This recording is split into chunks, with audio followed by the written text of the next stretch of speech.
na companhia dos amigos, Jerônimo de Araújo Silveira prosseguia com suas recordações.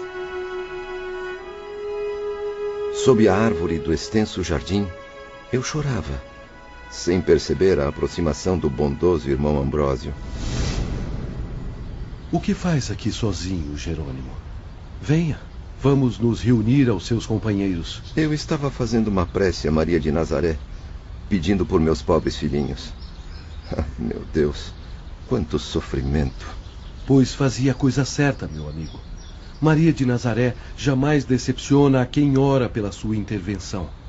Tenha esperança, acredite em Deus e tudo será esclarecido. Será mesmo, irmão Ambrósio? Às vezes parece tão difícil. Por mais que seja, deve perseverar nas preces. Tenha ânimo e coragem, dirigindo suas vibrações, pedindo o auxílio da nossa poderosa guardiã. Porém, deve também orar em conjunto, reunindo seus pensamentos aos dos outros internos. Agindo assim, suas forças, ainda inexperientes, se revigoram e progridem harmonicamente. Confesso que não me sinto à vontade para expor as minhas fraquezas, mas prometo que vou tentar. Pois tente, e verá que essa atitude irá fortalecer o seu espírito. Fique tranquilo, Jerônimo. Falarei do ocorrido ao nosso bondoso irmão Miguel. Recordo que na manhã seguinte, irmão Miguel de Santarém visitou-me discretamente.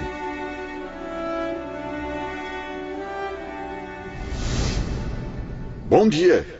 Venho convidar o amigo para que, unidos, solicitemos os favores que tanto deseja, Jerônimo. Mas será que atenderão às súplicas de um miserável como eu, que abandonou a família na desgraça? É justo que o ajudem. Não apenas porque é um discípulo do instituto que dirigem, mas acima de tudo porque são espíritos extremamente caridosos. E assim foi feito. Irmão Miguel de Santarém alçava o pensamento fiel e humildemente transmitia em preces o meu pedido à Celestial Senhora. Deixei assim, por várias vezes, minha alma arrastar-se pelo rastro luminoso de sua mente virtuosa. Acompanhava, vibrante de confiança, as expressões emanadas em meu benefício. Junto aos mais iluminados conselheiros, em reuniões especiais na hora da prece, os nomes saudosos de meus filhos eram pronunciados diariamente. Como era confortador ouvir que se referiam a eles carinhosamente. E uma suave esperança, uma humilde paciência invadiu meu ser, como um raio de sol, exaltando aleluias nas trevas de minhas angústias. A narrativa de Jerônimo continuava empolgando seus amigos aprendizes. E depois, Jerônimo, o que aconteceu? Suas preces foram atendidas? Passados alguns dias, fui chamado ao gabinete do irmão diretor. Estava inquieto e comovido, pois há muitos anos convivia somente com a tristeza no coração. O diretor, porém, apresentou-me um pergaminho, uma espécie de papiro envolvido em raios de luz, dizendo-me em seguida: Antes de mais nada, dê graças ao Senhor todo misericordioso, caro Jerônimo. Suas mensagens a Maria, Mãe de Jesus, alcançaram êxitos perante as leis divinas. Aqui está a resposta de Nossa Amável Senhora atendendo ao seu pedido. Mas isso é maravilhoso! Louvada seja Maria, Mãe de Jesus. Obrigado, Senhor. Obrigado. Obrigado, Senhora. Nossos orientadores do templo mandam estas instruções, Jerônimo. Nelas está contida a programação a ser efetuada em torno de seus filhos Albino e Margarida. Com o visto de irmão Teócrito, poderemos iniciar a tarefa hoje mesmo. Fiquei sem palavras, meus amigos. Realmente não esperava aquela notícia. Nada respondi, deixando, porém, que no segredo dos meus pensamentos agradecesse ao Todo-Poderoso. Segurei o pergaminho, girando-o várias vezes entre as mãos, sem coragem de abri-lo. Não tenha medo, Jerônimo. O próprio diretor, porém, com sua bondade peculiar, veio ajudar-me, desdobrando o documento cuidadosamente. Diga logo, Jerônimo, o que estava escrito no pergaminho? Eram 4 páginas destacadas, cintilando com reflexos de estrelas nas mãos de irmão Miguel. Letras azuladas, como se fossem fios de luz celeste, traduziam as ordens que Maria de Nazaré enviava ao meu socorro. Você prefere que eu as leia, meu filho? Por favor, irmão Miguel. Ainda não acredito que acabo de receber tamanha graça. Margarida e Albino devem com urgência ser encaminhados a um posto de emergência mantido por esse instituto na Terra ou em suas imediações para que se submetam a um tratamento especial. É necessário realizar um ajuste psíquico dos sistemas nervoso e mental, ambos muito prejudicados. Devem ser aconselhados, advertidos, esclarecidos, porém carecem, acima de tudo, da iluminação interior. Que em torno de Margarida e Albino se estabeleça caridosa corrente de amor, simpatia e proteção, porque o astral superior se encarregará de criar as oportunidades necessárias. Mas isso é excelente, meu caro. Seus pobres filhos protegidos diretamente pelo olhar materno de Maria. Devo confessar aos bondosos amigos, no entanto, que bem pouco até agora entendo dessas coisas. Narro-as como aquele que sabe de um fato por tê-lo presenciado, mas não tenho aptidões para análises mais profundas. E quanto às suas 2 outras filhas, o que acontecerá com elas? Quanto a Marieta e a Arinda, recomendaram-me que ficasse tranquilo. São honestas e trabalhadoras em harmonia com as situações que lhes cabem. Devemos nos concentrar, porém, no socorro ao infeliz marido de Marieta. É verdade, irmão Miguel. Esqueci-me dele nas minhas súplicas. Acalme-se. Ele não foi esquecido pela amável mãe do Senhor Jesus. Infelizmente, o rapaz está envolvido em vibrações inferiores, o que o faz maltratar a família. Preciso fazer alguma coisa. Não posso deixar que minha filha sofra, nem os meus netos. Seu genro está sob severa vigilância, Jerônimo. Temos certeza de que ele será receptivo às boas influências. Seus obsessores deverão ser aprisionados em breve e encaminhados às respectivas comunidades astrais. Oremos por ele, pois novas oportunidades e benefícios lhe serão proporcionados. Momentos depois, no gabinete do irmão Miguel, vemos que o serviço no isolamento é bem árduo, requerendo esforços máximos de todos nós. Boa vontade sempre crescente. Já iniciaram o trabalho regenerador, irmão Miguel? Que honra tenho em receber sua visita, Dr. Roberto. Sim, meu caro. E com muito bons êxitos, visto que tivemos a Mãe das Mães como patrocinadora. Assim, podemos prever excelente desfecho para estes casos de redenção. Posso obter maiores esclarecimentos sobre essa nobre tarefa, irmão Santarém? Com muito prazer, meu jovem amigo. Antes de tudo, é bom saber que contamos com o apoio de amigos generosos e sinceros. Assumi a direção desse projeto, certo de que receberíamos auxílio de nossa majestosa guardiã e a assistência dos nossos superiores no templo. Irmão Teócrito estava bastante otimista com os resultados. Sim, tinha certeza de que tudo seria aprovado logo que encaminhei a Teócrito e à direção-geral o pedido de voluntários para essa árdua tarefa. Lembrem-se de que para este tipo de trabalho não existe obrigatoriedade. Os obreiros para serviços externos devem oferecer espontaneamente a sua colaboração. E muitos ajudantes acabaram se apresentando, graças a Deus. Pena que não pude cooperar, irmão Miguel. Infelizmente, Camilo ainda não está em condições. Mas mesmo que estivesse, precisa compreender. Deveria ajudá-lo não apenas por tratar-se de um amigo. O bom voluntário auxilia aos mais necessitados, independentemente de laços familiares ou de amizade. Certamente, meu bom irmão Miguel. O pedido foi rapidamente atendido e logo fui chamado a uma reunião com os espíritos superiores. Todos se mostraram interessados, confiantes nesta sincera prática do bem. Antes de definirmos o programa, concluímos que seria melhor visitarmos os filhos de Jerônimo na Terra estudando o assunto e comparando-o com nossas possibilidades. Na noite do terceiro dia, após a homenagem que prestávamos diariamente à nossa guardiã na hora do Ângelus, partimos todos em direção à terra. O carismático irmão Miguel atraía a atenção dos aprendizes, que pareciam viajar com ele através da imaginação. A luz doce da lua cheia clareava suavemente os caminhos do astral inferior por onde vagarosamente transitávamos. Meu caro irmão Santarém, uma dúvida. Por que desta vez utilizaram a levitação lenta como meio de transporte? As zonas pesadas por onde gravitaríamos não permitiriam altas velocidades. Para isso, Sr. Camilo, teriam que fazer um grande esforço, o que não conviria.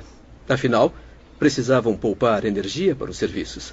Ah, meus caros amigos, com extrema emoção, finalmente avistamos os contornos da velha cidade do Porto. Em seguida, o conde Ramiro de Guzmán, que, como sabem, chefia as expedições do exterior, levou-nos a um giro pela cidade que tanto amamos. Posso até ver as imagens, sentir os aromas, ouvir o barulho das águas. Ah, quanta saudade. Desculpe, meu irmão Miguel, prossiga. Procurávamos Margarida Silveira pelas imediações do cais da Ribeira.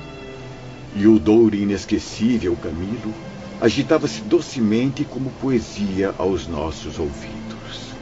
Nós, portugueses, para quem os encantos da terra natal ainda não se extinguiram, apesar da longa permanência na pátria espiritual. E Jerônimo certamente fez parte da expedição? Oh, não seria prudente que ele nos acompanhasse.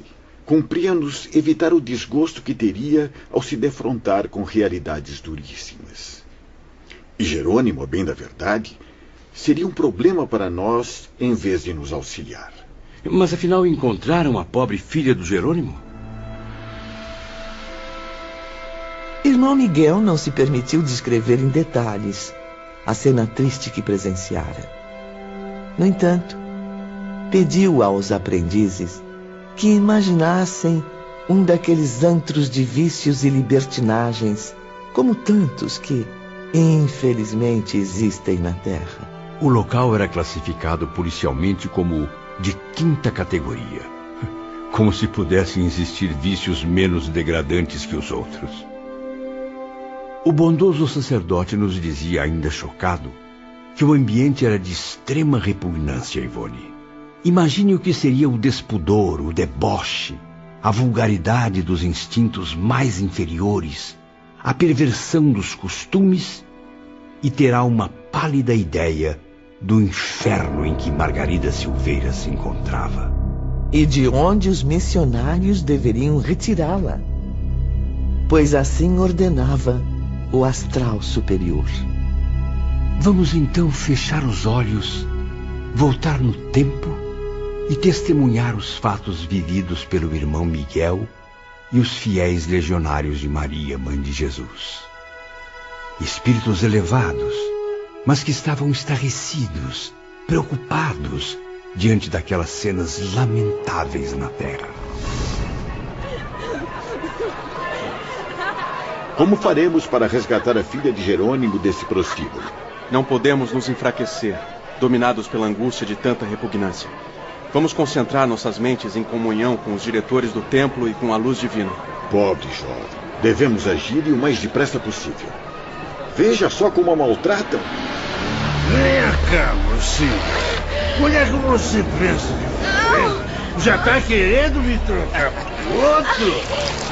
Primeiro, terá que beber essa taça de vinho em minha companhia. Tirem as mãos de mim!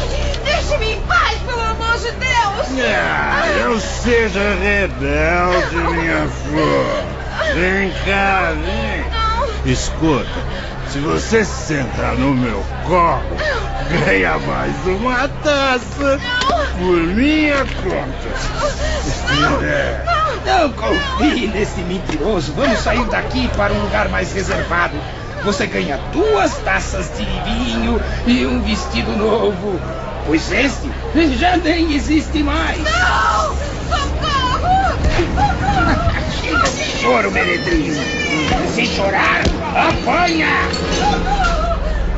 Era tudo ao mesmo tempo degradante e comovente. A infeliz Margaridinha, seminua, com os trajes rasgados, empapados em vinho, cabelos desgrenhados, olhos alucinados pelo álcool, a boca espumando, desfigurada por trejeitos humilhantes. Via-se também forçada a dançar ao som de músicas irritantes, cantando as canções da época para divertir os homens. Homens ou carrascos? Ora, estamos muito desafinados. Não consegue ficar de pé, meu. Passa a noite bebendo às nossas custas e ainda por cima não quer trabalhar. Levanta sua amiga. E agora, ó, dança pra mim. Dança pra mim.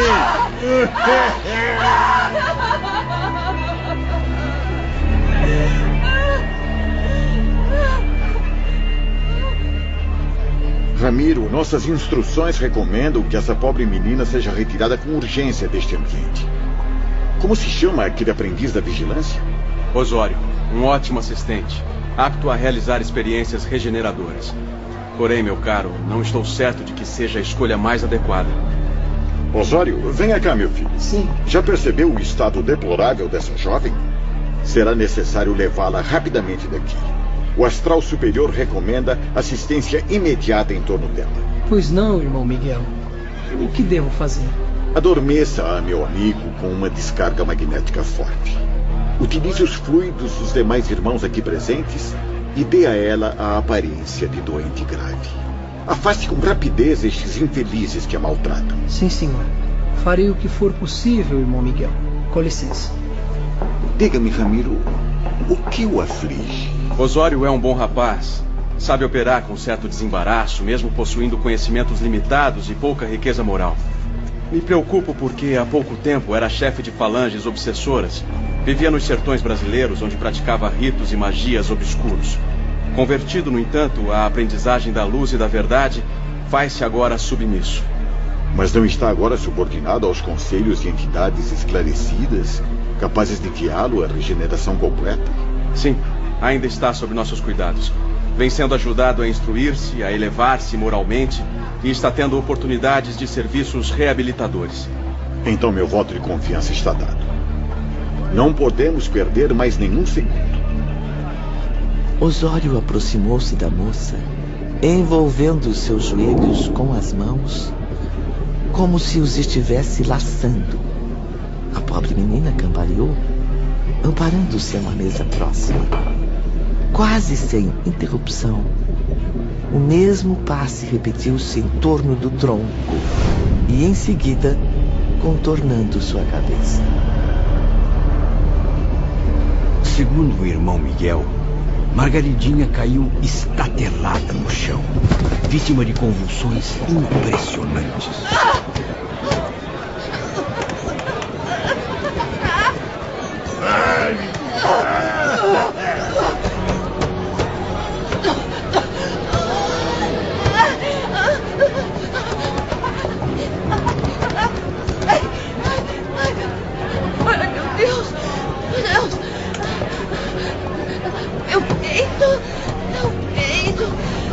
Isso tá doendo. Ajudem-me. Ajudem-me. Ajudem-me. Eu acho que eu vou morrer. Acho que eu vou morrer. Ramiro, prepare os auxiliares. Ela precisa receber nossos bálsamos agora.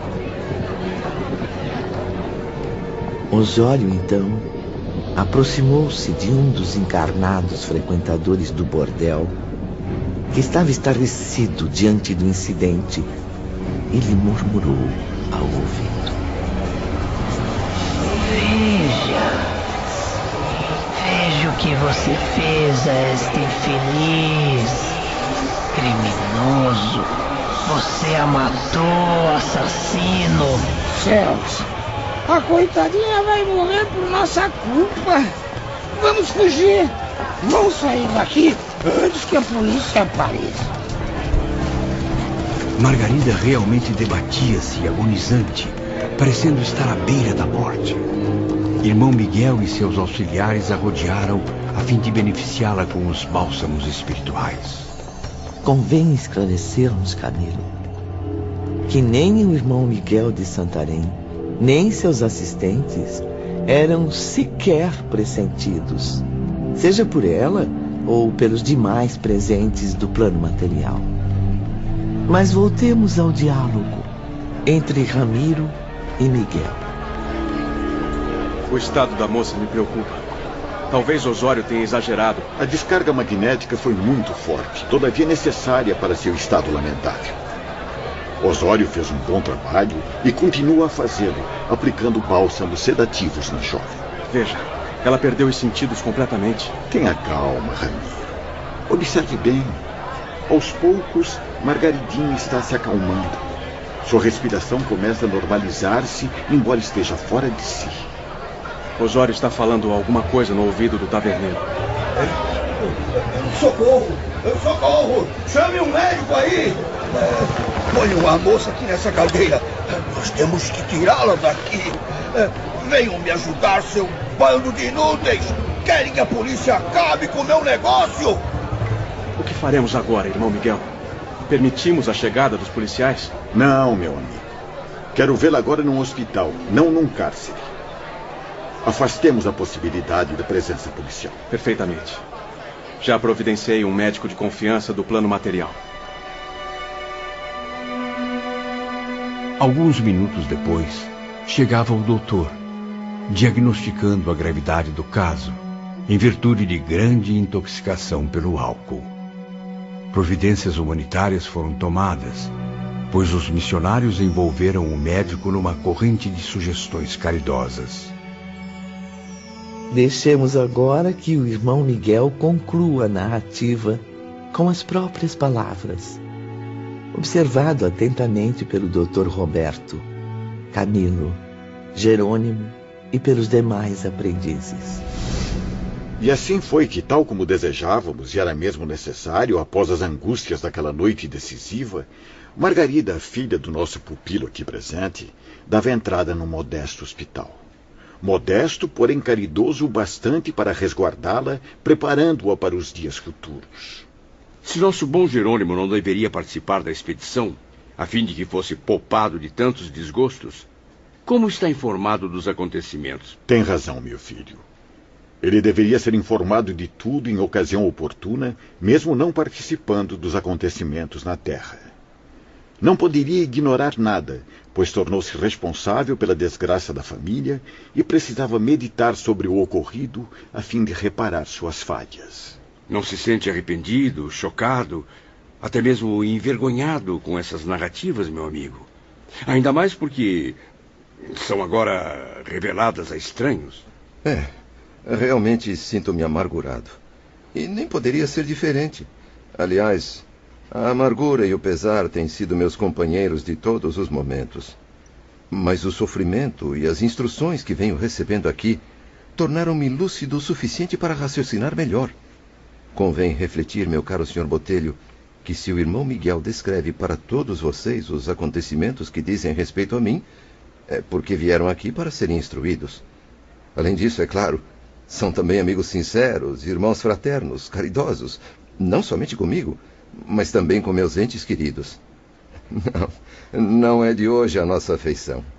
Lembro-me bem de que estamos unidos por uma comovente amizade desde os tristes incidentes no Vale Sinistro. E depois, o que ocorreu com a pobre Margaridinha? Por favor, continue elucidando meus companheiros com a sequência do meu drama pessoal. Como o senhor mesmo diz, devo analisá-lo para também ajudar a instruir outros aprendizes. Sim, Jerônimo. Estou certo de que fará muito bem às suas almas. Aliás, a vida de cada um de nós conterá ensinamentos sublimes, desde que nos esforcemos em compreendê-las à luz das leis divinas. Pois então prossiga, nobre irmão. Estamos todos ansiosos. No instante em que Margarida Silveira caía desacordada no chão da taverna, tratamos de remover o seu espírito parcialmente desligado do corpo carnal para nosso posto de emergência espiritual nas proximidades da Terra. Os serviços são variados e constantes, assim como no interior da colônia Maria de Nazaré. Vários enfermos encarnados são curados ali pela medicina do plano espiritual. Muitas criaturas desvirtuadas do caminho do dever recebem novas forças para a devida regeneração. Também ali, corações aflitos têm sido confortados, norteados para Deus e salvos do crime do suicídio. Muito bem exposto, Dr. Roberto. Conduzida em espírito para o abrigo hospitaleiro, Margarida foi submetida a um exame rigoroso, dadas as precárias condições em que se encontrava sua organização fluídica. Enquanto isso, seu corpo carnal também era tratado pelo médico no plano terreno. Nesse momento, pediu auxílio do experiente Dr. Carlos de Canalerras, que se apresentou prontamente. Convém que, para o próprio benefício da jovem, ela permaneça em coma por vários dias, irmão. Mas, doutor, serão mesmo necessários tantos dias? Tantos quantos necessários à assistência moral que sua alma necessite. Mas prometo que nossa equipe de cirurgiões fará isso o mais breve possível. Assim, todo o interesse e os cuidados mais dedicados serão prestados ao corpo físico material da jovem Margarida, ao qual transmitiremos as vitalidades necessárias à sua saúde. As primeiras informações dizem que Margarida não está doente de verdade, somente intoxicada pelo excesso alcoólico. Sim, ela apresenta os órgãos normais, com exceção do sistema nervoso, prejudicado pela amarga situação em que vive. Seus sofrimentos graves são morais, irmão Miguel. Apenas morais. É lógico. Agora compreendo por que os dedicados doutores do Hospital do Porto a deixaram em observação. Os médicos terrestres ficaram confusos com o estado misterioso da jovem. Nosso instrutor espiritual deteve-se por alguns instantes. Sua expressão demonstrava dúvida, como se consultasse nosso real interesse pela sequência da narrativa. Por favor, não pare, irmão Miguel. Estamos muito preocupados com o estado dessa pobre menina, sem contar os ensinamentos iluminados que ora recebemos por meio de suas palavras. Pois muito bem. Fiquem sabendo, meus amigos, que Margaridinha não era má, assim como também não se entregava de propósito ao vício. Tinha nojo dele até desejando libertar-se. No seu caso doloroso, o que havia era reparação. Sequência trágica e imprescindível de más ações praticadas por ela mesma em antecedentes encarnações. Sim, como todos nós, ela também errou. E seus erros do passado clamavam por justiça e provações através dos séculos. Mas, Padre Miguel, o que teria feito de tão grave uma jovem singela e humilde como Margarida em outra vida para merecer tamanho castigo no presente?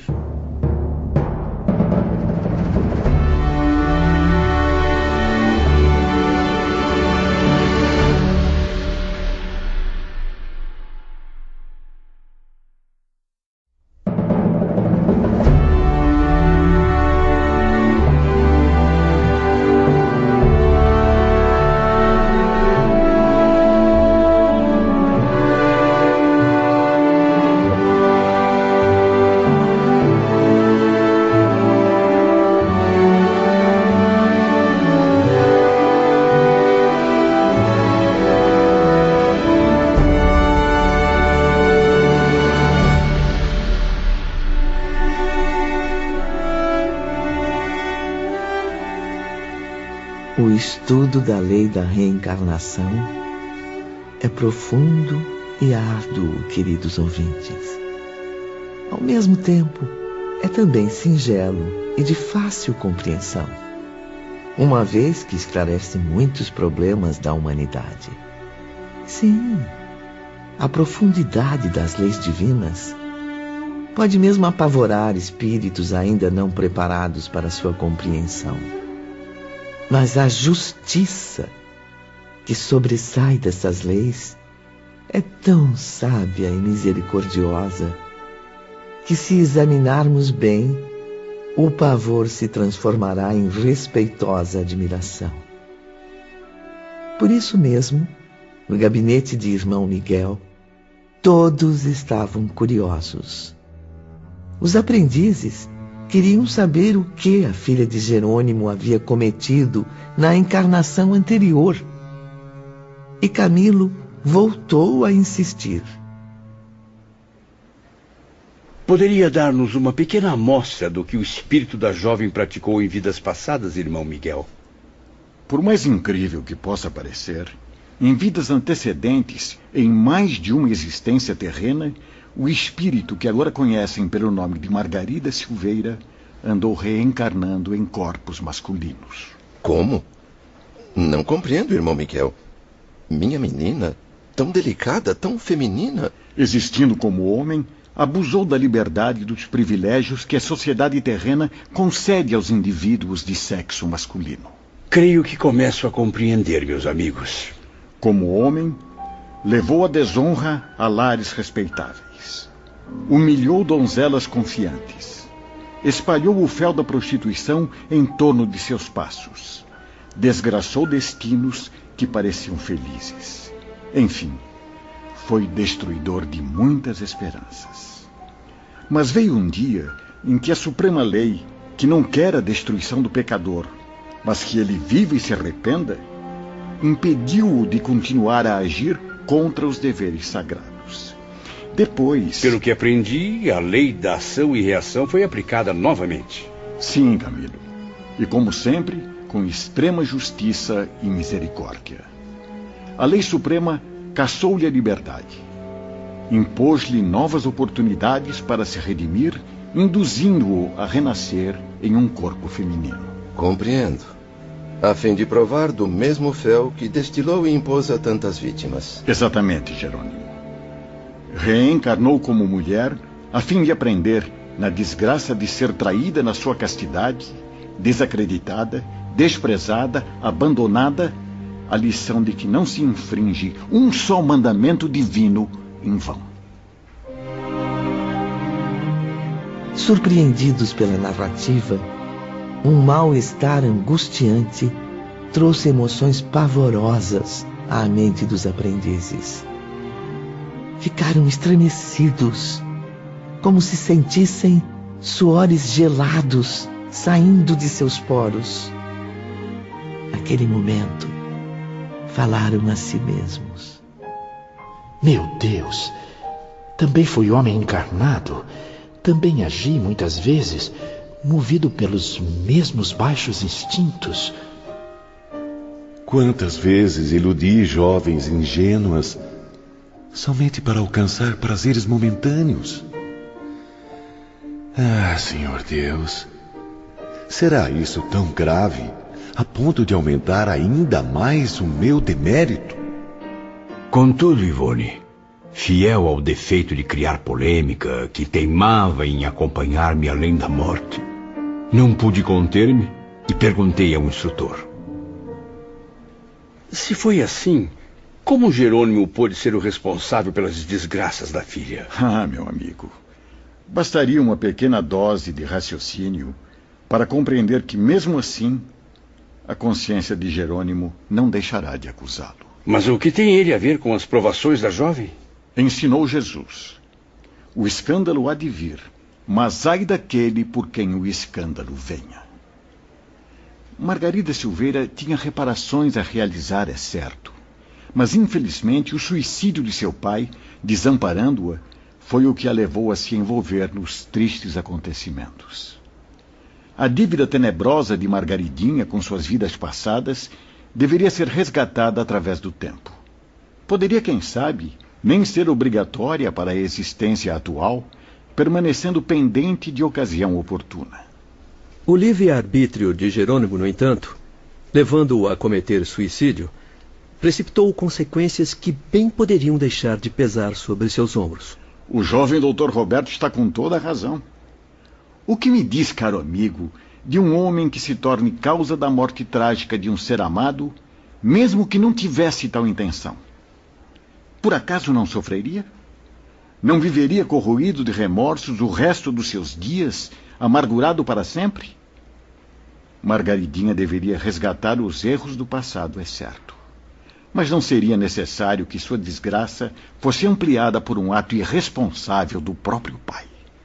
Porém, uma vez que a jovem não era adepta do vício, ansiando por libertar-se dele, tornou-se fácil para nós ajudá-la a reerguer-se, convencê-la à regeneração.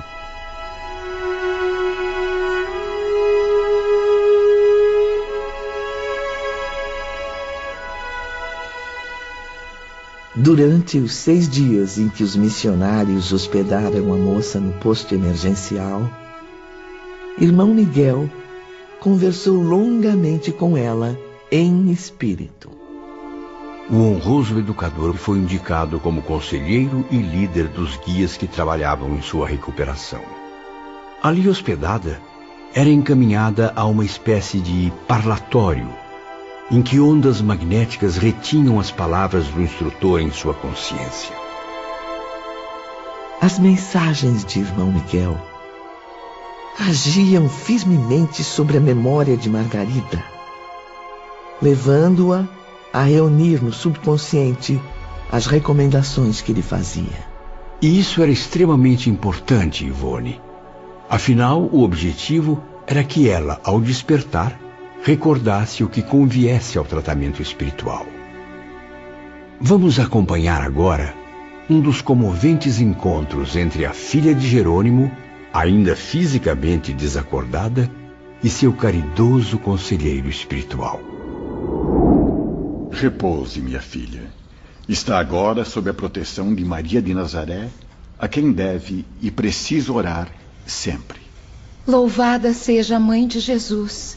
A oração é e sempre será a força redentora capaz de arrancar seu espírito das trevas, guiando-o para a reabilitação. Infelizmente, temos pouco tempo, mas prometo fazer o possível para que absorva a luz da educação moral religiosa. Fico muito grata, irmão. Nunca tive a oportunidade de receber ensinamentos tão proveitosos. Conhecerá os deveres estabelecidos pelo Criador Supremo nas leis que devem reger o universo.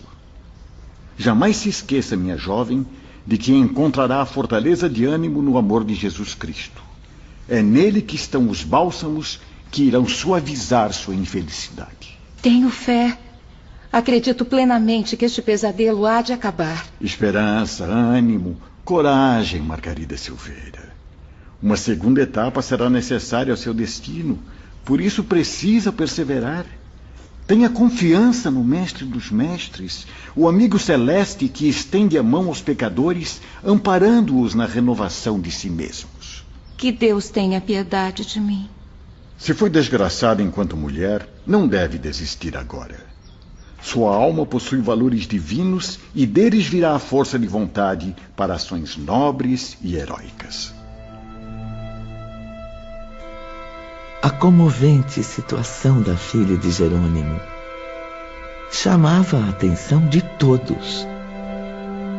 Camilo queria saber mais, descobrir os mistérios que envolviam esse trabalho tão solidário. Se me é permitido saber, irmão Miguel, houve alguma intervenção da diretoria-geral nesse caso? Sim, meu filho. Frequentemente eu recebi observações do templo por via telepática. E o que diziam os grandes mestres? Recomendavam que a afastássemos do porto, até mesmo de Portugal. Mas seria mesmo necessário retirá-la da terra natal, onde poderia talvez reunir-se com os irmãos? Continuar ali iria prejudicar a sua recuperação. Era necessário, segundo nossos mentores, até mesmo que ela se esquecesse de que um dia viveu no cais da Ribeira. Que criasse com o esforço heróico da boa vontade um abismo entre si própria e o passado nefasto, a fim de iniciar nova fase de vida. Lembro-me de haver dito a ela como se fosse hoje. É muito importante, minha filha, que confie em si mesma, julgando-se boa e forte para vencer as batalhas. Porque o céu enviará oportunidades à sua renovação. Dedicarei o resto dos meus dias a vencer este desafio, irmão Miguel. E foi assim que falei a ela sobre a hospitalidade brasileira. Brasil, terra acolhedora que estende a mão aos desamparados. Ah, sem dúvida, irmão Santarém. Fiz ali grandes amizades durante minha viagem de instrução. Sim, Camilo. Tanto os seus portos quanto o coração de seus filhos seriam generosos o bastante para acolhê-la sem preconceito. Aconselhei-a então que preferisse o exílio em solo brasileiro, pois tal exílio iria se transformar mais tarde em morada confortadora.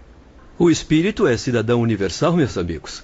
Sua verdadeira pátria é o infinito, o que o levará a entender que, onde quer que se encontre, estará sempre em sua pátria, a qual deverá amar e servir. Exatamente, Dr. Roberto. E depois ainda disse à pobre filha de Jerônimo: esqueça, Margarida. Esqueça o passado. E com a alma e o coração voltados para o Todo-Poderoso, espere a ação do tempo, as dádivas do futuro. Confesso que ainda estou muito insegura, até mesmo apavorada com o que o futuro me reserva. Acredite, minha filha, a bondade celeste não a deixará órfã na estrada da regeneração. Permanecemos em silêncio, absorvendo os valorosos ensinamentos contidos naquela triste história. Alguns instantes depois, o honroso educador prosseguia. Dias depois, recebi a visita do Dr. Carlos, que me aconselhou.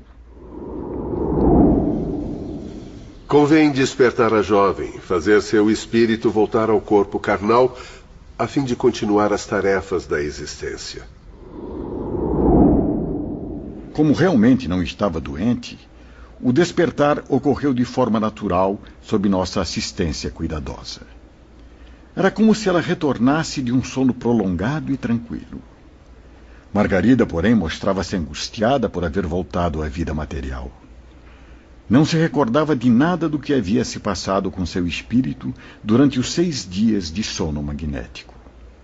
Médicos e enfermeiros terrestres confessaram-se admirados com suas palavras. Sinto no coração uma vaga sensação de ternura, uma misteriosa e doce saudade que não consigo definir. Após dias de ansiosa espera, encontramos Margarida junto às companheiras de enfermaria às vésperas de receber alta. Por que chora, minha jovem? Deveria estar feliz. Afinal, segundo os médicos, você nasceu outra vez. Preciso muito viajar a Lisboa à procura de minha irmã. Mas com que recursos, meu Deus? Você é uma moça prendada. Certamente conseguirá emprego como criada em alguma residência. Será mesmo? Eu não creio, pois, como já disse às senhoras, meu passado está marcado por uma infeliz reputação. Que esposa de família honesta daria emprego a uma ex-peixeira do cais, envolvida nos piores antros do pecado? Margarida tem razão. Eu mesma já vivi esse preconceito na juventude. Vaguei anos a viver de esmolas até conseguir uma mão caridosa que me tratasse com dignidade. Pena que a doença tomou conta de mim. Não desanimemos. Já que a nós, velhas enfermas, cabe somente esperar o dia do encontro com o Criador, ao menos tentemos fazer algo por esta jovem, ainda com tanta vida pela frente.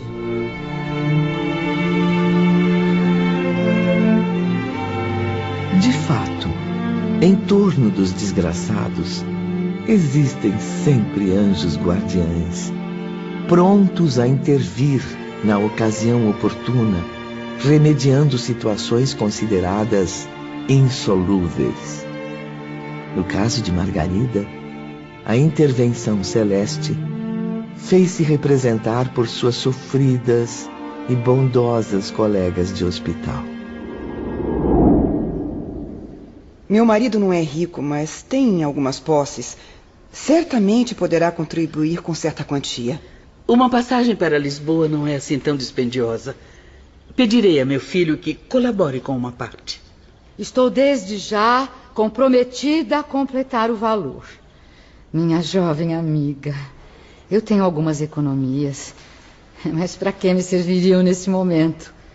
Se não para comprar mais flores para o meu funeral. Irmão Miguel prosseguia narrando, transportando-nos à própria realidade vivida pela filha de Jerônimo. Com a inestimável ajuda das senhoras da enfermaria, no fim de poucos dias, Margarida recebeu o necessário para a viagem a Lisboa. E logo conseguiu reencontrar a sua saudosa irmã Arinda, que trabalhava como serviçal num hotel de boa reputação. Margaridinha, irmã querida, pensei que nunca mais fosse te ver. Perdoe-me, Arinda. Eu não queria seguir o rumo que segui. Você sabe, mamãe me obrigava, me batia. Eu não tive saída. Minha irmã, quem sou eu para te acusar? Depois da morte de papai, nossa vida virou um emaranhado de ignorância e desgraças. Por isso estou aqui. O que mais desejo é esquecer o passado, começar a vida nova, bem longe do cais da Ribeira. Pois está com sorte, maninha. Há uma vaga de faxineira no hotel. O salário é pequeno, mas é um emprego digno, que certamente irá prepará-la para trabalhar nos ambientes familiares. Acontece, porém, meus amigos, que a caçula de Jerônimo irá para o Brasil mais depressa do que se imagina. Como assim, irmão Santarém? É que neste hotel hospeda-se atualmente uma família portuguesa residente em São Paulo, importante cidade brasileira. A família está de visita à terra natal, excursionando por Lisboa. Sim, mas o que tem a ver com Margaridinha? Margarida, guiada pela irmã, serve a essa família com extrema atenção e bondade. Há simpatia de ambas as partes. E eis que a menina acaba de ser convidada a mudar-se para o Brasil para trabalhar como criada.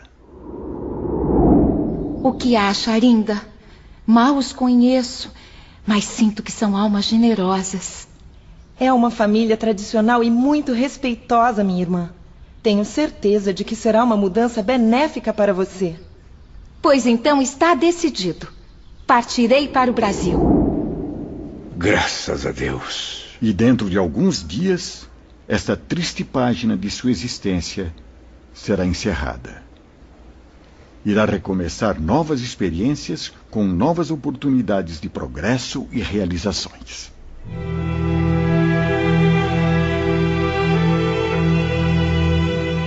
Os aprendizes entreolharam-se ansiosos, como num único desabafo, detendo-se a fitar Jerônimo com muita compaixão. O comerciante de vinhos, porém, permanecia cabisbaixo, concentrado em pensamentos profundos. De repente, em meio ao silêncio absoluto, uma voz interrogou sinceramente interessada. E Albino, irmão Miguel? Certamente o céu concedeu-lhe também alguma dádiva. Sim, Ivone, era ele mesmo, Belarmino, cuja alma bondosa, convertida, já apresentava as mais sólidas características da fraternidade. Albino? Albino vai muito bem, muitas vezes melhor do que a irmã. Mas como? Preso ao pesadelo do cárcere? O isolamento na prisão foi-lhe propício à meditação, fazendo-o refletir com maturidade e levando-o a buscar Deus, nosso Pai Celestial. Assim como foi feito a Margarida, doutrinamos o filho de Jerônimo em nosso campo de repouso. O rapaz aceitou facilmente nossos conselhos, professor Belarmino, compreendendo que a punição era justa, pois realmente havia errado perante a sociedade. Albino dedicou-se a leituras e estudos educativos, guiado de perto por um médium de nossa confiança, chamado Fernando. Mas como o presidiário teve acesso ao tratamento de um médium? Fernando trabalha na própria inspetoria de polícia e é um adepto da terceira revelação. Dentre os inúmeros atos generosos que vem evidenciando como espírita cristão, destacamos seu interesse pelos encarcerados, os quais procura ajudar e servir. Leva aos condenados um raio de bondade em cada visita que lhes faz. acalma a revolta desses homens com a suavidade fraterna da sua palavra inspirada em Deus, oferecendo-lhes mensagens regeneradoras. Irmão Miguel expunha a todos como Albino sentia-se atraído pelos ensinamentos do Evangelho do Cristo. Era como se descobrisse um mundo novo, uma nova era que surgiria em sua vida de rapaz desamparado. Vamos então acompanhar um dos inesquecíveis diálogos entre o filho de Jerônimo e o caridoso médium. Na cela úmida e escura, os olhos grandes e sonhadores de Fernando iluminavam os pensamentos de Albino. Estou muito comovido com a sua história, meu amigo. Percebo cada vez mais que é vítima, não criminoso. Mesmo assim, Fernando, nada justifica os meus erros, dos quais estou profundamente arrependido. Inspire-se em Deus, Albino. A espiritualidade será seu escudo protetor na caminhada redentora. Basta orar com boa vontade, acreditar que não está sozinho. E a justiça divina há de ser feita, meu amigo. É o que mais faço na solidão do cárcere. Elevar os pensamentos a Deus, na esperança de um futuro feliz. Fique tranquilo. Farei o possível para abrandar seu sofrimento. Até breve, Albino. E Fernando cumpriu o prometido, meus caros. Possuindo relações de amizade com a alta nobreza, obteve as atenções de Sua Majestade a Rainha Dona Amélia para o filho do nosso suicida. Fez a nobre senhora compreender a situação de Albino, um órfão desamparado, a quem inexperiência e seduções maléficas haviam infelicitado, mas que ainda poderia ser ajudado, tornar-se útil à sociedade com um pouco de proteção e ajuda fraterna. E então o jovem foi libertado. Aqui em nosso instituto, sabe-se que essa ilustre dama da sociedade terrena é muito generosa e compadecida. Por sua vez, para o progresso espiritual de Albino, segundo as instruções que recebemos de esferas superiores, não seria necessário que permanecesse ainda por 3 anos na prisão. No momento, unimos forças ao nosso bondoso médium, a fim de conseguirmos a remoção do prisioneiro para a África, onde ficará em liberdade. Perdão, respeitável Santarém. Eu preferiria que Albino fosse encaminhado para o estrangeiro, para o Brasil, por exemplo, a segunda pátria dos portugueses, onde gostamos tanto de viver e também de morrer, quando deixamos Portugal. Pobre Albino, a África, inabitável e cruel. Não, meu amigo Mário Sobral. Albino ainda precisa ser mantido em custódia, terrena ou espiritual, por parte dos que zelam por seu futuro. No Brasil encontraria muitas facilidades que poderiam afastá-lo do caminho de correções e graças. Teria liberdade excessiva, pois a grande hospitalidade brasileira não é o que lhe convém no momento. Certamente o arrastaria a desvios prejudiciais, pois ainda se encontra muito fraco para vencer tamanhas tentações. A severidade africana será mais propícia aos interesses espirituais dele. Acreditem, meus filhos, há mais caridade encaminhando-o para ali do que para lugares onde ele teria dificuldade para progredir. Mas em que região da África ele permanecerá? Estamos na expectativa de que Albino vá para Lourenço Marques, em Moçambique, colônia portuguesa. Jerônimo, suas preces foram atendidas. Louvada seja Maria de Nazaré, cuja intervenção foi indispensável. Venha cá, dê-me um abraço. Obrigado. Muito obrigado, meus amigos. E agora, meu caro, resolvidos os problemas com os filhos queridos, não se sentirá por acaso mais sereno a fim de cuidar do próprio futuro? Sim, sim. Não ficará feliz sabendo que o herdeiro do seu nome está prestes a poder servir honradamente à sociedade? Claro, claro. Não irá sorrir resignado, sabendo que sua Margaridinha foi recebida no seio de uma família respeitável, sob a luz da Virgem Maria? Sim, claro. Sim, Jerônimo. Deverá estar muito alegre. Nossos parabéns, meu amigo. É verdade, Camilo. Os benefícios que recebi foram tão vastos que jamais poderei agradecer à altura. A não ser que por misericórdia ainda maior, venha me transformar em protetor de órfãos e abandonados, evitando que se arrastem para os abismos, como aconteceu com meus filhos. Tenha fé, meu irmão. Planos movidos pela boa vontade são mais fáceis de serem realizados. Pois eu vivo a esperança de que este milagre se concretize. Aprendi com os mestres dessa casa que o espírito vive sobre a terra vidas sucessivas, nascendo e renascendo em formas humanas, quantas vezes sejam necessárias ao seu desenvolvimento. Espero, portanto, ser um benfeitor na terra um dia, com outra forma humana que me seja concedida. Se possuímos alma imortal, demonstrarei meu reconhecimento às graças divinas, criando, reencarnado no plano terrestre, orfanatos, internatos caridosos e acolhedores, lares cristãos, onde pequeninos órfãos estejam livres das desgraças que causei aos meus próprios filhos indefesos. Esperança, Jerônimo. Estaremos sempre orando por você. Sim, estou reconfortado, agradecido e esperançoso. Mas feliz ainda não, pois uma avalanche de dívidas a resgatar ainda tortura minha consciência. Eu não acuso minha esposa Zulmira, porque também me sinto culpado por sua queda. A pobreza, as privações e a fome torturadora foram carrascos que a perseguiram e a derrubaram, encontrando-a sem força moral para resistir a tantas provações. A infeliz, educada com brutalidade no humilde lar paterno, foi habituada por mim, que a amava tanto, ao conforto excessivo, à ociosidade que o dinheiro descontrolado produz. Se eu, o pai de família, a quem cabia o dever sagrado de velar pelo futuro familiar, educando, defendendo, honrando meus filhos, fraquejei desastrosamente. Se eu, o chefe natural, que perante os homens casados e perante Deus Pai, comprometi-me a conduzir meu rebanho à felicidade, abandonei-o às crueldades mundanas, escondendo-me sob o túmulo cavado pela covardia de um suicídio. De quem mais seria esse dever, meus amigos? O que Jerônimo diz faz sentido. O que poderia fazer a pobre Zulmira para que vencesse a desgraça, defendendo e honrando 4 filhos pequenos?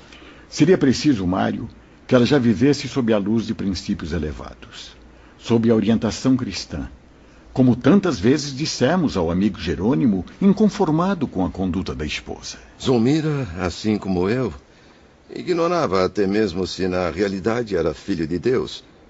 Agora, meus companheiros, mais do que nunca, a oração é meu conforto, assim como os estudos para que eu receba um novo corpo terreno. Rendo graças a Deus por tudo isso, Camilo, pois já é muito para quem absolutamente nada fez para merecer tanta misericórdia. E agora, irmão Miguel? Podemos saber o que está planejado para o nosso caro Jerônimo?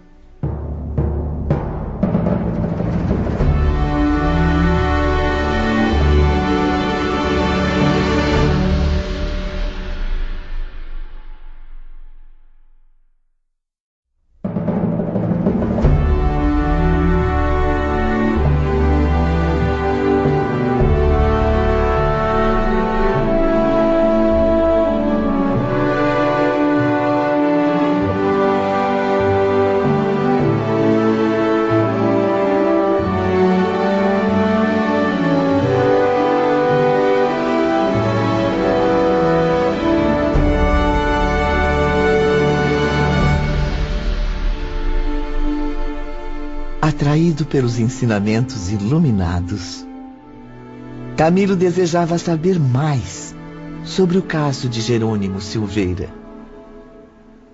Se me é permitido saber, irmão Miguel, quais serão as novas tarefas destinadas ao nosso amigo? Trata-se de raciocínio simples, Camilo, ao alcance de todo aprendiz aplicado. Quando na sociedade terrena praticamos crimes irremediáveis, ao voltarmos à pátria espiritual, devemos nos preparar para o retorno ao teatro das novas existências. Objetivo? Repetir o passado, mas operando de modo contrário àquele em que fracassamos.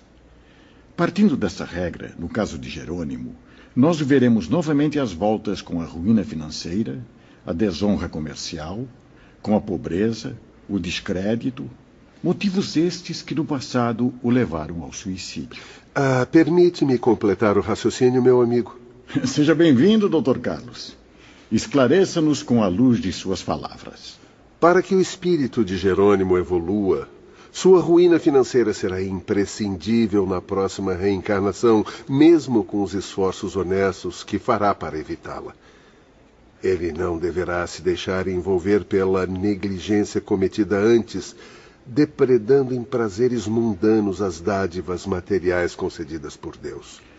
Restará, no entanto, o grave impasse criado com a família, a quem abandonou em situação difícil, fugindo ao dever sagrado de lutar para defendê-la. Mas como Jerônimo conseguirá ajudar a si mesmo? De que maneira reagirá às tentações que o provocaram na vida passada? Contará com uma fiel aliada, a consciência, que o aconselhará no desempenho da própria reparação, de acordo com seus próprios sentimentos, pois ele possui livre-arbítrio. Os dramas que irá viver, no entanto, serão aumentados por um grave estado de saúde orgânica e moral. Males indefiníveis que a ciência dos homens não saberá remover, porque serão efeitos danosos do suicídio cometido na última encarnação. Pela experiência que tenho, posso adiantar alguns desses tristes efeitos. É possível que até mesmo a surdez e uma paralisia parcial que afete a visão venham a marcar sua futura condição de encarnado. Infelizmente, assim o será, meus filhos. Jerônimo preferiu matar-se dilacerando o aparelho auditivo com uma arma de fogo. Como sabem, o perispírito também se ressente com a brutalidade do suicídio e irá modelar o futuro corpo que padece mentalmente dos mesmos prejuízos. A visita ao isolamento chegava ao fim. Camilo e seus companheiros despediram-se de Padre Miguel com as lágrimas a brotarem nas pálpebras. Abraçaram Jerônimo e saíram, penalizados com a gravidade da situação que o oprimia. Um pequeno veículo esperava-nos à frente do portão principal, ligado à imensa ponte levadiça. Saímos para o extenso campo colorido de açucenas, enquanto o nobre Dr. Carlos dizia: Devem encerrar esta série de visitas com uma rápida passagem pelo departamento de reencarnação, pois dentro de alguns dias realizarão o sonho antigo de rever a pátria e o velho lar. Uma profunda amargura invadiu nossos corações enquanto atravessávamos aquela ponte. Não pude conter a emoção, traduzindo as impressões de todos os meus pobres companheiros. Adeus, pobre Jerônimo. Não sei se ainda nos veremos antes que a grande jornada nos separe. Que o Todo-Poderoso perdoe o seu espírito, iluminando com a clemência divina a estrada por onde caminhará, rodeado de armadilhas e decepções.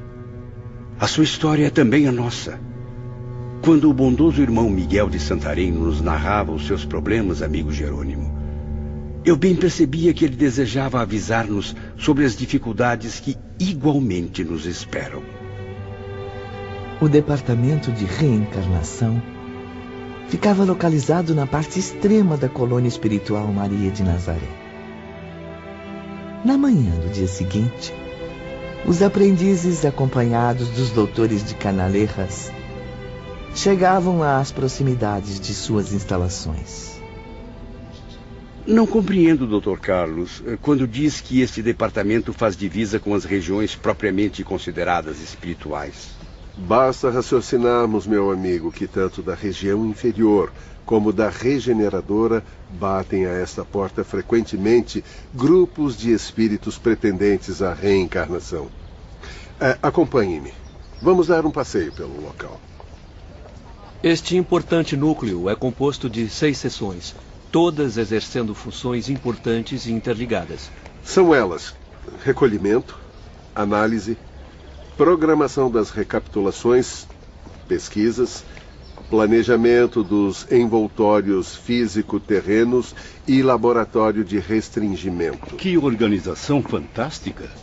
Poderemos visitar todas as sessões? Nem todas, professor Bellarmino. As sessões 2 e 6 são gabinetes secretos, inacessíveis aos visitantes. Coisa rara.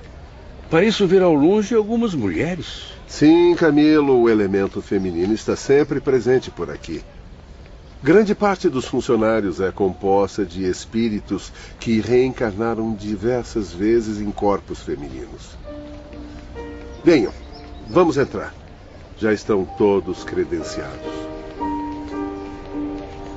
Ao transporem os limites demarcados por gigantescas muralhas,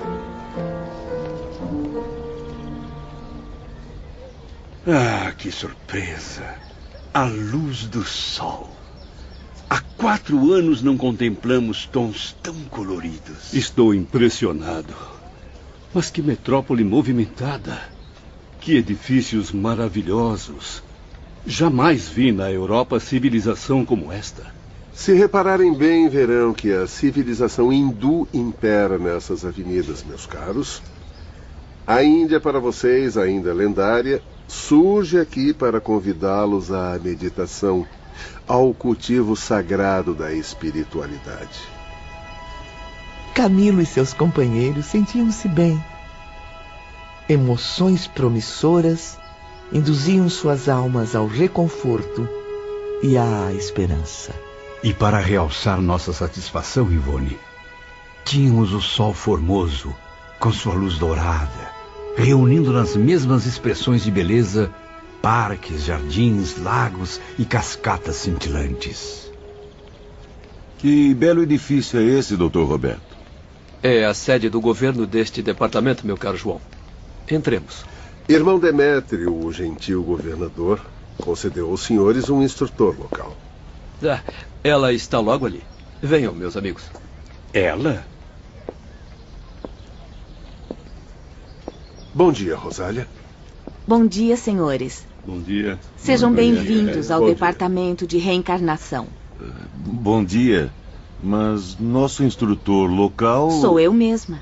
E estou à disposição para quaisquer esclarecimentos. Mas uma mulher?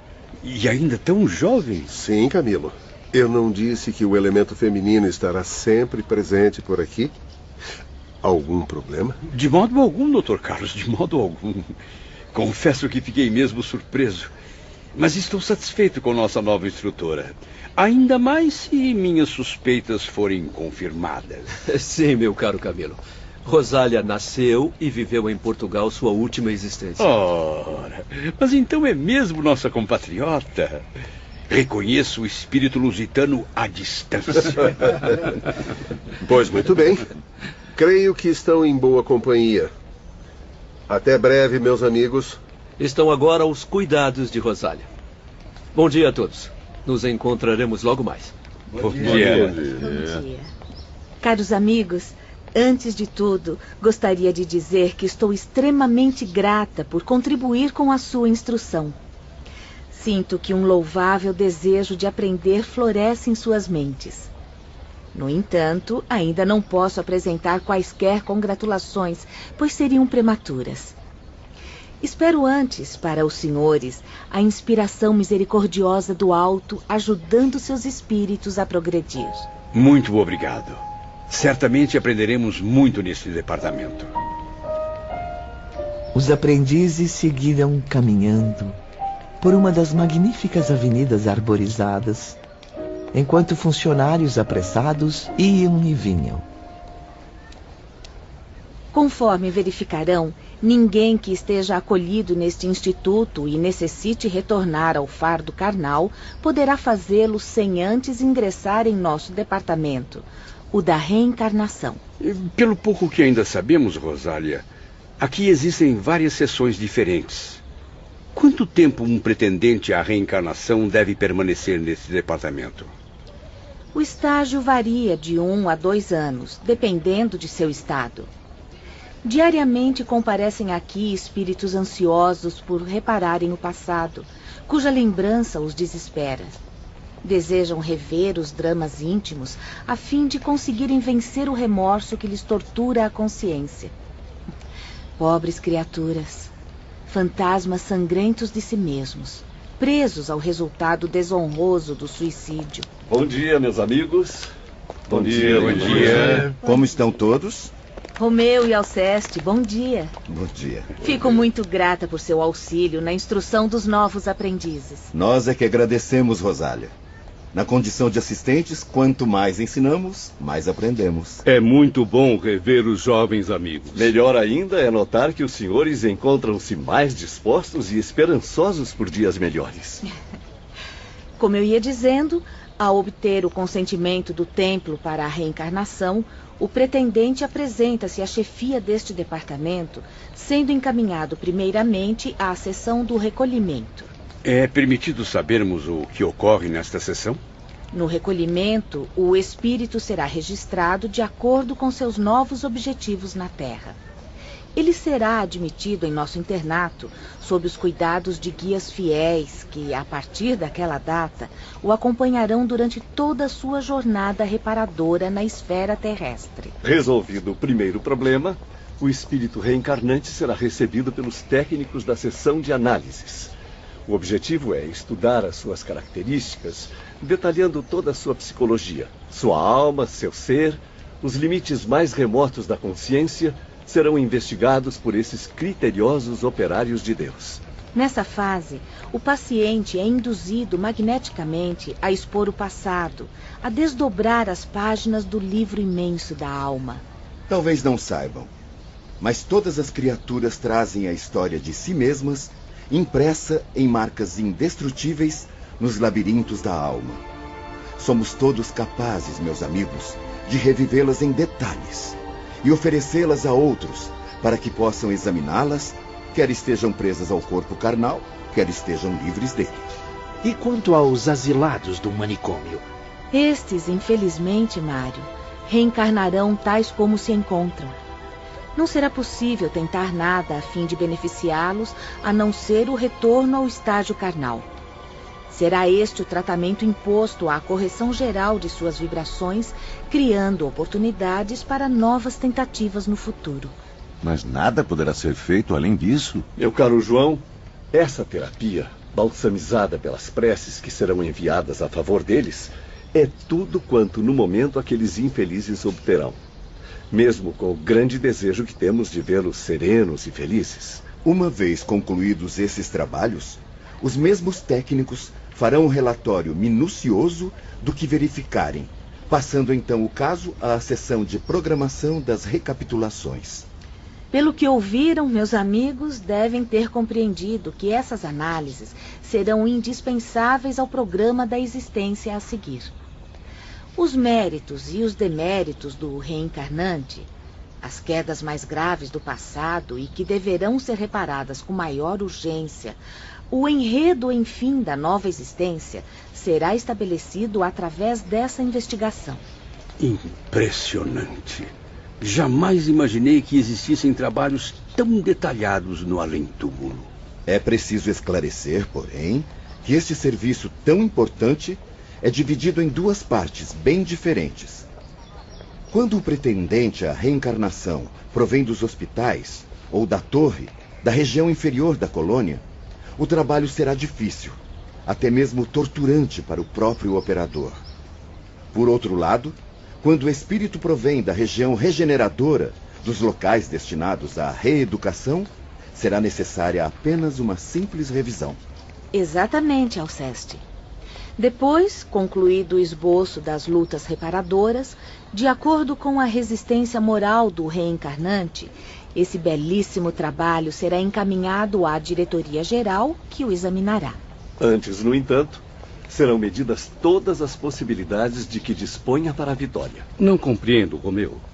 É possível prever com precisão se o espírito prestes a reencarnar obterá êxito em suas metas? Lembre-se de que, por mais que sejamos cautelosos no preparo dessas almas, professor Bellarmino, existirá sempre o livre-arbítrio.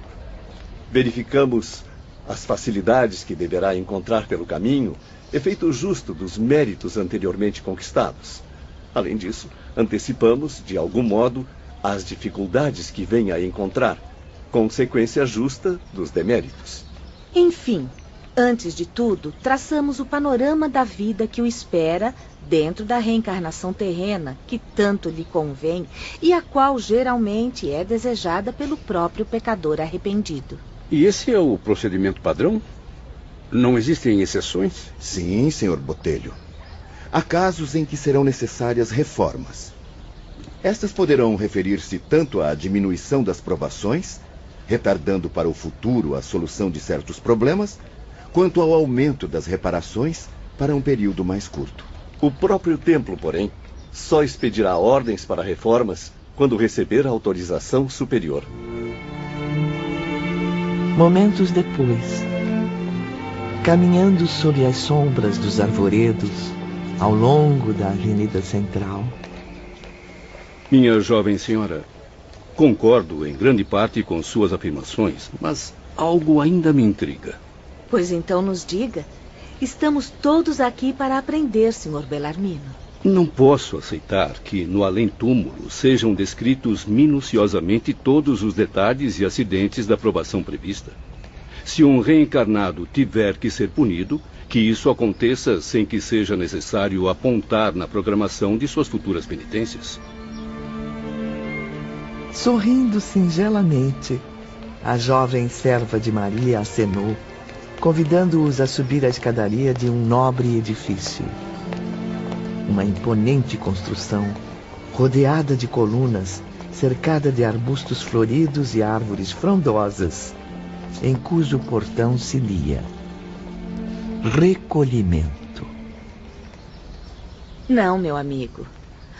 O bom senso indica que a humanidade não poderá ser regida pela ignorância de uma fatalidade abominável. Fatalidade nada mais é do que o efeito causado por ações praticadas pelo homem na Terra.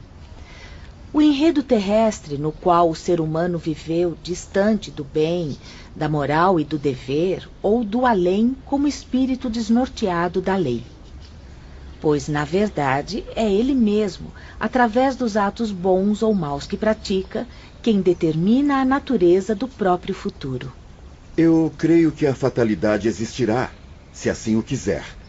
Não inconscientemente, reduzindo a humanidade a um mero joguete, mas como sequência lógica, corretiva, dos crimes que comete pelo uso indevido do próprio livre-arbítrio. E por tratar-se de um corretivo, caro professor, a penitência desaparecerá no momento em que se corrigir sua causa.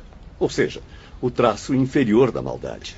Mas desse modo, havendo livre-arbítrio, por que vigiar, planejar, passo a passo, dia a dia, as atividades do delinquente reencarnado? Não existe tamanha vigilância. Nos programas elaborados aqui, não se incluirão os pormenores, as atividades diárias que irá realizar na Terra. Somente os pontos principais serão anotados por nós, os que constituam reparação, trechos decisivos, sequências que marcarão a lógica dos acontecimentos passados, isto é, da causa. E isso ocorrerá de modo natural, sem necessidade de acompanhamento? Estamos prontos para intervir em casos extremos. Porém, de modo geral, a própria expiação encontra-se tão arraigada na consciência do pecador que ele mesmo, sob o impulso de sua vontade livre, a cumpriria naturalmente. Convém, no entanto, que assim o façamos, porque entregue a si mesmo, o delinquente resvalaria em excessos prejudiciais, criando possibilidades desastrosas. Eu fico extremamente penalizado por essas almas. Nem mesmo nasceram e já possuem os destinos traçados. E quanta amargura viverão nesses destinos, meus irmãos? Renascerão por acaso somente para sofrer? Para caminhar na estrada das provações? Não, meu amigo. As capacidades que tenham para realizações meritórias serão anotadas também. E estas poderão até mesmo ser discriminadas, indicadas... Exatamente, Romeu. Pois nenhum espírito, encarnado ou não, só porque se encontre submetido às provações, será proibido de auxiliar o próprio progresso com a dedicação às causas nobres. Estará livre para devotar-se à fraternidade, ao bem do próximo. Liberdade. Esta é a questão, meus queridos amigos. O reencarnado será livre, sim, para efetuar ou não o que foi preparado nas linhas do seu futuro. e a que se comprometeu a atender antes de nascer novamente na Terra. E se por algum motivo ele se desviar do compromisso assumido, Rosália? Grandes pesares o angustiarão mais tarde. Afinal, além de ter faltado com a palavra aos seus guias espirituais, deixou de conquistar méritos que lhe aliviariam muito sofrimento. Como vê, professor Bellarmino, não se trata de fatalidade. É simplesmente uma sequência harmoniosa de causas e efeitos. Por aqui, senhores, alguém muito especial nos aguarda.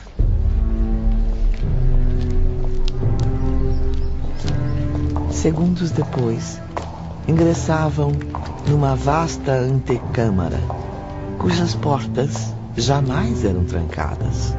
Aquele ambiente era muito especial, Ivone. O ingresso a todas as portas era velado apenas com discretas cortinas de suave tecido azul celeste. O silêncio, impressionante, continuava a despertar a atenção dos aprendizes. Incrível. Esse silêncio chega a me incomodar, João. Parece que não vive ninguém por aqui. Um edifício tão nobre e tão imerso em solidão. Não fosse esse aroma delicado e envolvente, eu diria até que somos os primeiros a visitá-lo. Os companheiros de Camilo continuavam a murmurar entre si, encantados com a beleza do salão, onde uma luz levemente amarelada penetrava através de arcos repletos de rosas brancas. Quanto mais caminhava, percebia que ramalhetes das mesmas flores adornavam discretamente o recinto. A partir de então, minha cara Ivone, não tive mais dúvidas. O gosto feminino inspirava a ornamentação. No canto esquerdo do salão, destacava-se uma grande tribuna, talhada em meia-lua. Uma senhora de idade indefinível ergueu-se imediatamente ao avistar os visitantes, caminhando em sua direção. Que a paz do Divino Mestre esteja convosco. Já esperava por vocês, meus amigos. Irmão Teócrito comunicou-se comigo esta manhã. Sim, irmã Celestina. Nossos aprendizes necessitam de esclarecimentos rápidos sobre este núcleo. A senhora poderia ajudá-los? Mas é claro, minha querida Rosália. Acompanharei os novos amigos pessoalmente pelo interior do nosso albergue. Este recolhimento que receberá todos vocês um dia, pois não há ninguém, sim, ninguém internado na colônia Maria de Nazaré que deixe de passar por aqui.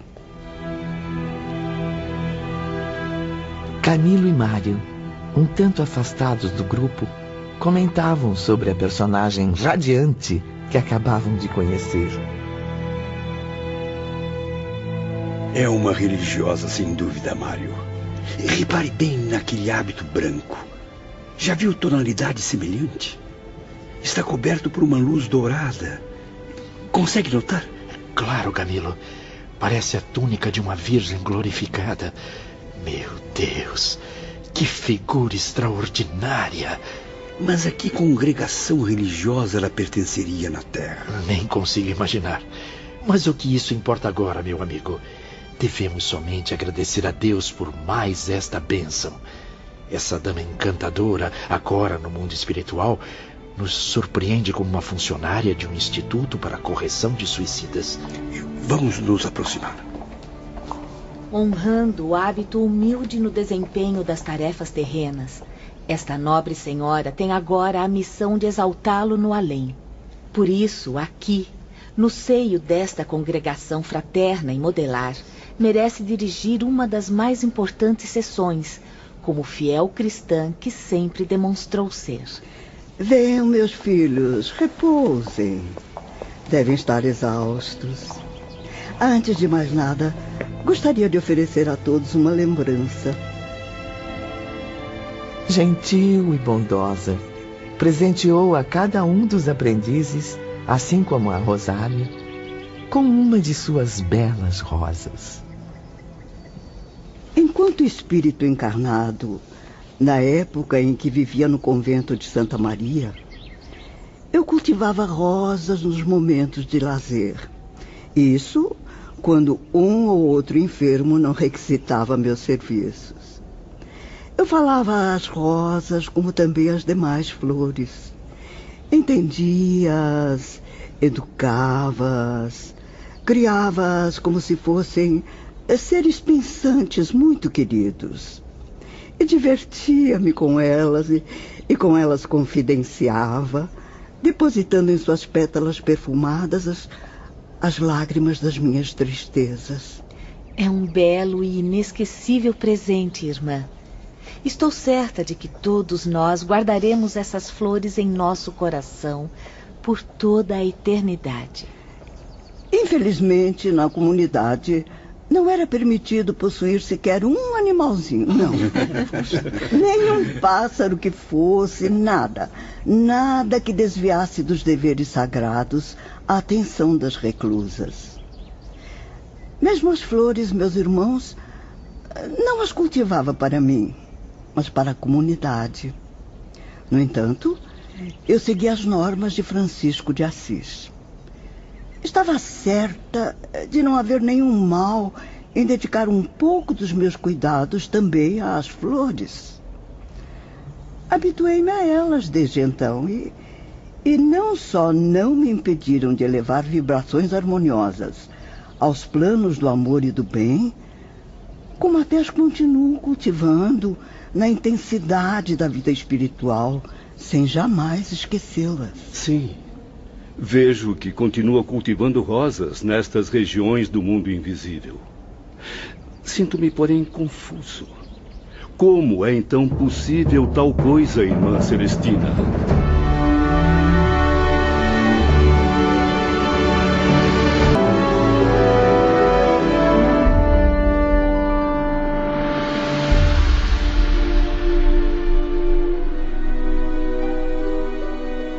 No belo salão, ornamentado por rosas brancas, os aprendizes aspiravam um aroma sutil do ambiente, enquanto Belarmino aguardava a resposta da venerável irmã. Mas como assim, Belarmino? Não vê estas flores? Como então não é possível? E por que não se cultivariam flores no além-túmulo, se é aqui e não nos mundos materiais que existe o verdadeiro padrão da vida? O fluido vital que faz germinar as flores e plantas terrenas, perfumando-as, dotando-lhes de encanto, não é por acaso o mesmo que fecunda a quinta essência da qual nos utilizamos nestas regiões? O artista divino que enfeitou a Terra não é o mesmo que embeleza o universo todo? Muito bem, meus amigos.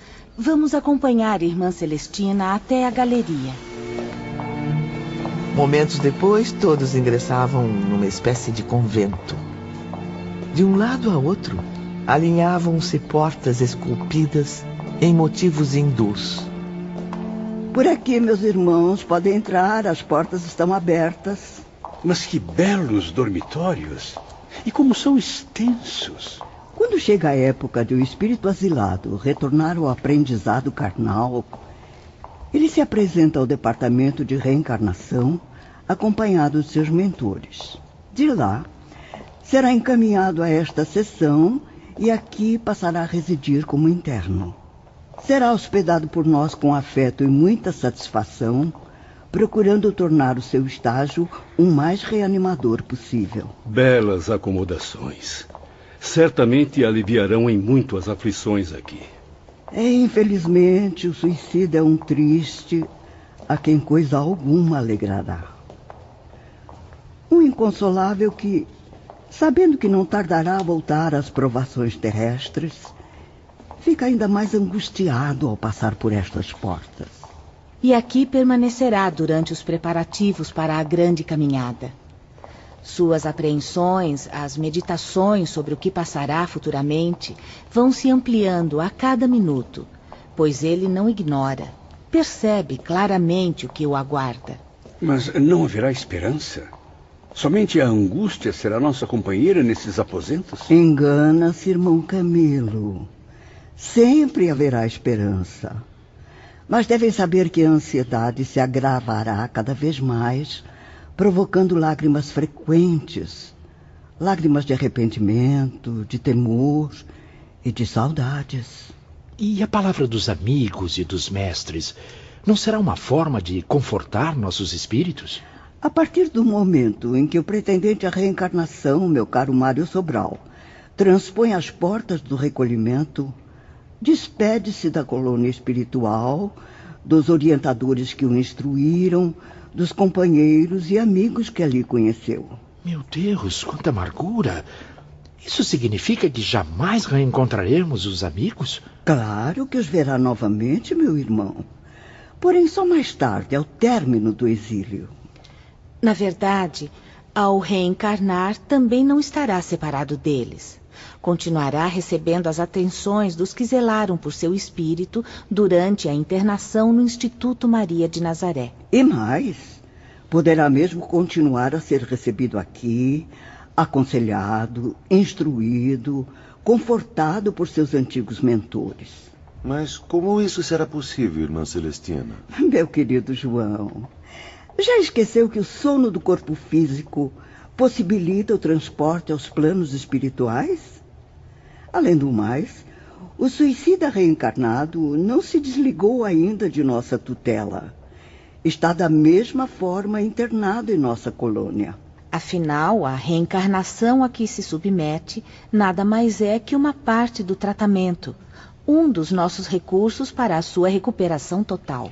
Infelizmente, esses espíritos sabem que ao reencarnarem, já não serão tão lúcidos. Esquecerão o convívio fraterno, as bênçãos daqueles que são seus anjos e mentores. E por isso se angustiam e sofrem. Meus auxiliares e eu velaremos por eles aqui no recolhimento, despertando-lhes o gosto pela existência terrestre. E convém não esquecer que o suicida desencantou-se da permanência na sociedade terrena. Ele a detesta e, por isso, preferiu outra que lhe satisfizesse os desejos. Muitos, apavorados com as perspectivas das reparações, arrependem-se e, acovardados, pedem que se adie um pouco mais a época do renascimento. E nós os atendemos. E o que acontece com essas criaturas, irmã Rosália? Todos eles são reconduzidos ao local de onde vieram, geralmente do isolamento ou do manicômio, e entregues a seus tutores locais, lá ficando até que se decidam a reencarnar. Entretanto, Camilo, os que se alojam aqui não permanecem inativos, à espera de quem lhes prepare o futuro na Terra. Trabalham com seus instrutores nos preparativos para o próprio renascimento. De que consiste esse trabalho? Podem nos oferecer uma prévia? Deverão colaborar numa exaustiva tarefa, meu irmão. A das pesquisas para a escolha dos próprios pais, os genitores convenientes aos testemunhos que deverão apresentar perante as leis infringidas. No entanto, os suicidas geralmente não reencarnam no seio dos entes queridos, e sim fora dele. Seu trabalho nesta sessão também é estudar a programação de suas atividades terrenas, aprendendo, numa espécie de aula prática, a desenvolvê-las, realizá-las, levá-las à finalidade do progresso. O doutor de Canalejas disse-nos que viajaríamos à Terra. Os internos do recolhimento também terão essa permissão? Sim, irmão Belarmino. Nossos asilados viajam frequentemente à Terra, onde permanecem por longos períodos. Seus generosos protetores os acompanham sempre, procurando adaptá-los aos novos hábitos. Desse modo, eles mesmos devem conformar-se com a situação antes mesmo do ingresso no corpo carnal. Certamente, depois disso, creio que retorne a este departamento para os últimos preparativos. Não é assim tão simples, meu filho. Depois de realizarem as pesquisas e haverem escolhido o meio familiar em que viverão, permanecerão ainda um bom tempo em torno dos futuros pais.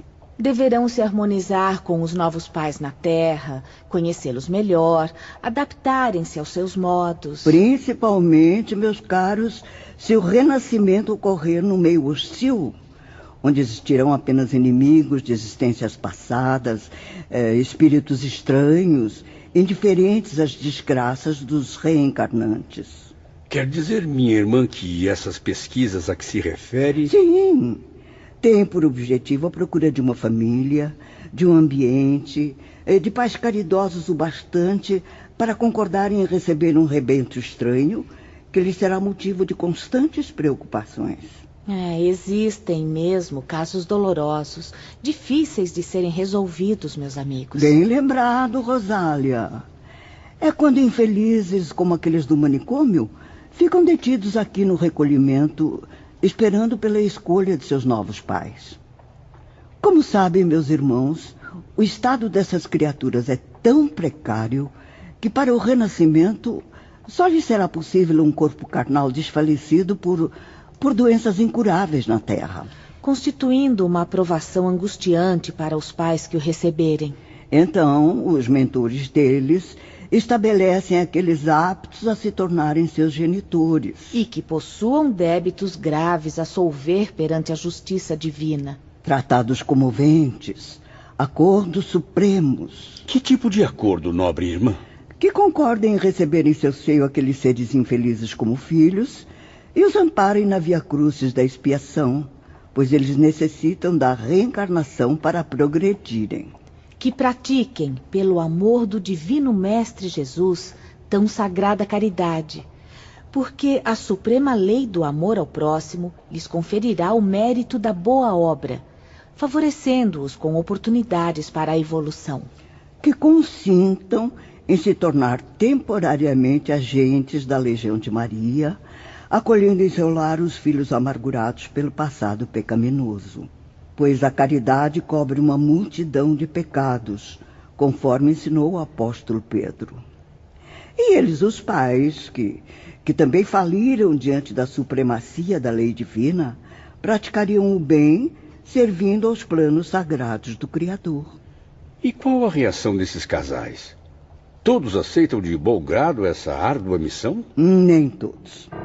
Alguns rejeitam a tarefa, preferindo reparar as próprias faltas até o último centavo a contribuir com sua caridade para o progresso desses infelizes espíritos suicidas. Ora, mas faz sentido. Afinal, não são obrigados a isso por lei. Ou são? É verdade, Sr. Bellarmino. Não se sentem obrigados por lei. Preferem o peso das próprias provações ao lado dos filhos sadios e graciosos, em vez de suavizar as penas sob a condição de se prestarem à paternidade de doentes graves desde o nascimento, a qual só lhes trariam sofrimento.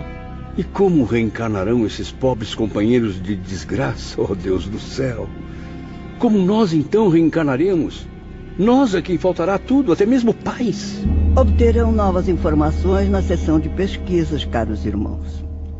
Agora, convém visitarmos essas dependências que os abrigarão um dia ao iniciarem as jornadas reparadoras de uma nova vida. O recolhimento era como um enorme internato, compondo-se de 4 andares bem diferentes. A generosa irmã Celestina percorreu a todos, seguida com atenção por Rosália e os suicidas aprendizes. No primeiro andar, reúnem-se espíritos provenientes de regiões menos infelizes da colônia, os internos e aprendizes já iniciados na espiritualidade.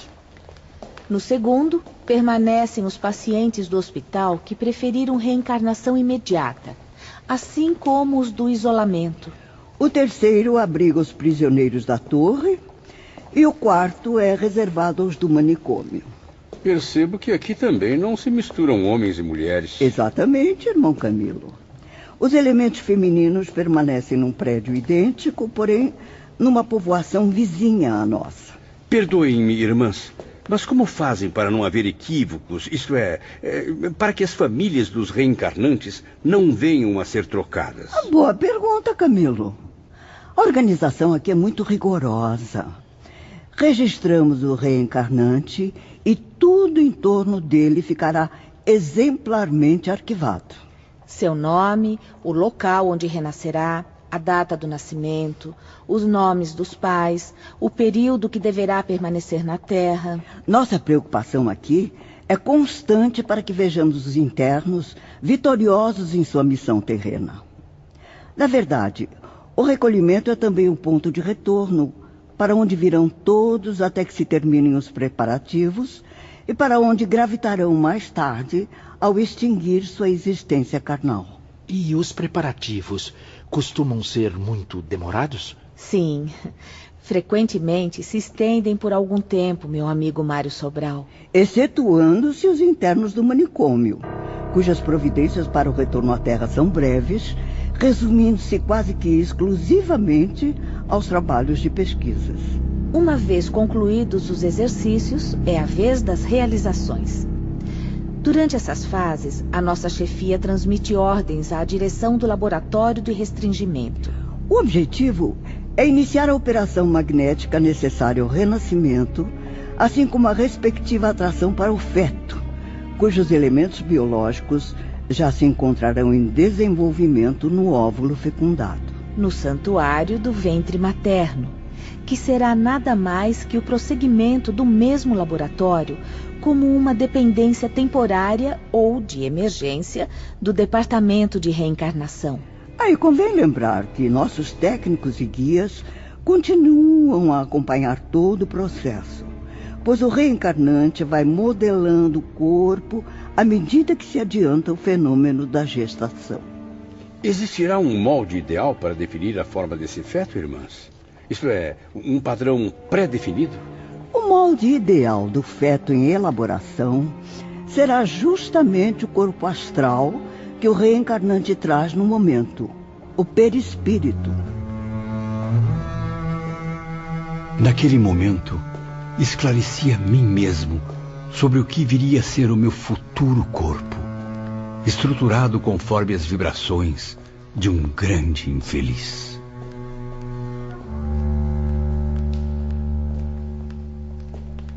Momentos depois... Laboratório de restringimento. É um dos setores que mais despertam minha curiosidade. Infelizmente, Sr. Bellarmino, não é permitida a entrada de aprendizes nesse laboratório. Nem poderemos visitar os gabinetes de análises? Não. Porém, tenho permissão para transmitir aos senhores algumas informações. Não é mesmo, irmã Celestina? Perfeitamente, Rosália. Principalmente informações sobre o que ocorre no laboratório. Ao se internar nesta sessão, o condenado não se prenderá a ela. Ao contrário, meus amigos, correntes magnéticas provindas das forças divinas o induzirão para o corpo que deverá habitar, harmonizando-o com ele. Ao mesmo tempo que seu perispírito se harmonizará ao daquela que consentirá em ser sua mãe. E é durante esta lenta atração, à medida que a gestação progride, que o condenado vai perdendo a capacidade de recordar o próprio passado. Suas vibrações, mais e mais, vão comprimindo as lembranças, as recordações, as impressões vivazes dos dramas dolorosos vividos no passado. Produz-se, então, no espírito, o esquecimento. É a misericórdia divina interceder mais uma vez em causa desses espíritos condenados. Afinal, imaginem as desgraças resultantes caso os homens pudessem recordar os verdadeiros motivos por que nascem na Terra em condições lastimosas, muitas vezes lutando e chorando do berço ao túmulo.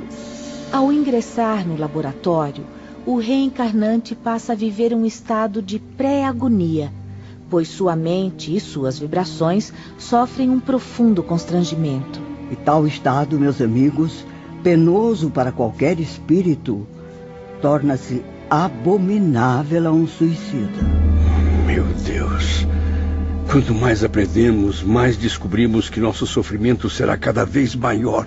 Mas não devem jamais perder as esperanças.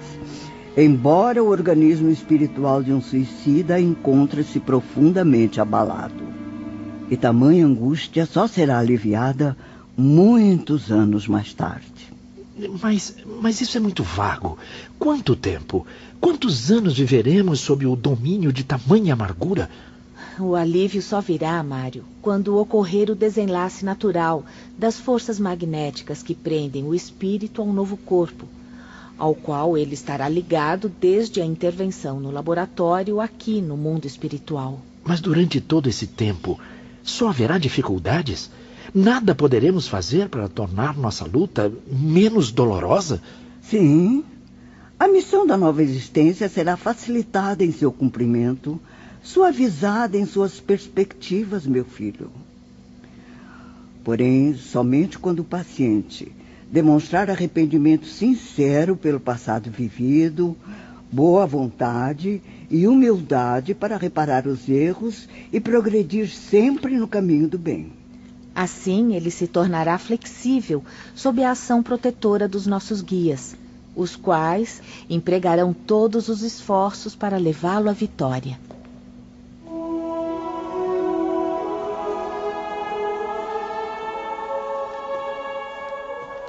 Passando por todas as dependências, os aprendizes chegaram aos recintos reservados à programação de recapitulações. Ao entrarem no confortável edifício, foram colhidos por uma agradável surpresa. Eram senhoras, Ivone. Algumas jovens, até mesmo moças que mal saíram da infância. Outras já em plena maturidade, além de anciãs veneráveis, ativas, lúcidas, perfeitamente capazes do alto desempenho que lhes era confiado. Como podem notar, a equipe de funcionários é composta de mulheres. Qual a função delas, irmã Celestina? Consultam as notas que chegam dos gabinetes de análises e as ordens do templo. Além disso, planejam com sabedoria o esquema da existência de cada interno que retornará à Terra. E quem são aqueles senhores hindus que as acompanham? São os seus diretores, sábios iniciados e guias missionários. Não pude conter minha curiosidade. Ao lado de Rosália, aproximei-me de um dos técnicos diante de um exemplar dos mesmos esquemas.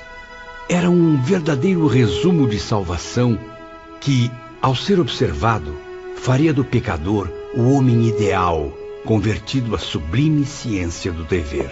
Boa tarde, meu amigo. Pelo semblante, traz alguma dúvida em mente. Estou certo?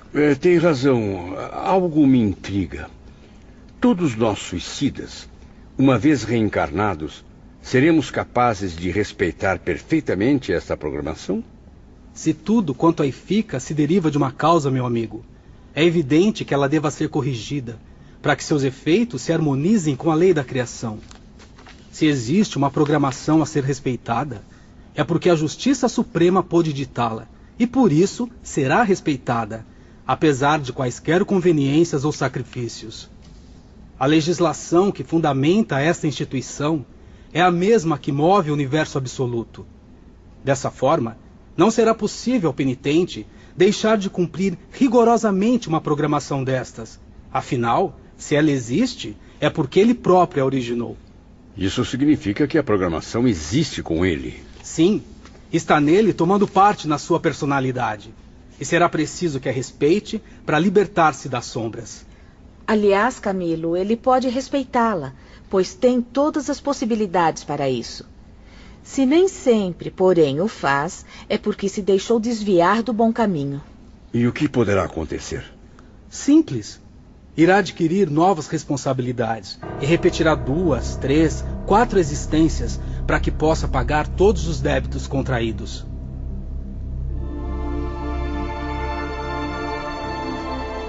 Após despedirem-se da amável irmã Celestina, Camilo e seus companheiros dirigiram-se para a seção de pesquisas. Grande número de funcionários emprestava ali eficiente colaboração. Foi assim que encontramos, prestando valiosos serviços a mais esse departamento, alguns personagens conhecidos, tais como o próprio Teócrito. Como é bom rever a todos, meus irmãos. Fico muito feliz com sua presença iluminada, irmão Teócrito. A que devemos a honra de tão grata surpresa? Dirijo uma pequena caravana de investigação cujas operações se desenvolverão sobre a Terra. Meus assistentes, Romeu e Alceste, me acompanharão novamente. Conde Ramiro de Guzmán, há quanto tempo? Boa tarde, meus amigos. Venho para chefiar outra comissão, da qual fazem parte os doutores Carlos e Roberto de Canaleiras. Olivier de Guzmán, Padre Anselmo, irmão João. Jamais imaginei contemplar espíritos tão elevados numa mesma ocasião. Que reunião milagrosa. Apreciamos seus elogios, meu caro Mário Sobral. Mas a verdade é que estamos aqui, como fazemos frequentemente, reunidos para mais um difícil trabalho. Os serviços serão elaborados por comissões diferentes, compostas de 2 a 4 integrantes e um dirigente. Cada comissão deverá preparar a reencarnação de um determinado grupo de asilados. Há, porém, como sabem, escassez de trabalhadores. Por isso, Mário, como vê, não se trata de milagre, mas trabalho. Muito trabalho. Reconhecíamos a benevolência daqueles servos de Jesus e ficávamos admirados com o fato de merecermos da parte deles tantas demonstrações de fraternidade. Como já disse, segundo o que venho observando, os amigos têm aproveitado bastante as instruções recebidas. Estou informado do seu interesse por tudo, e isso me causa excelente impressão. Graças a Deus. É muito gratificante ouvir isso do senhor, irmão Teócrito. Acreditem, a dedicação de vocês certamente causará mudanças compensadoras em seus destinos.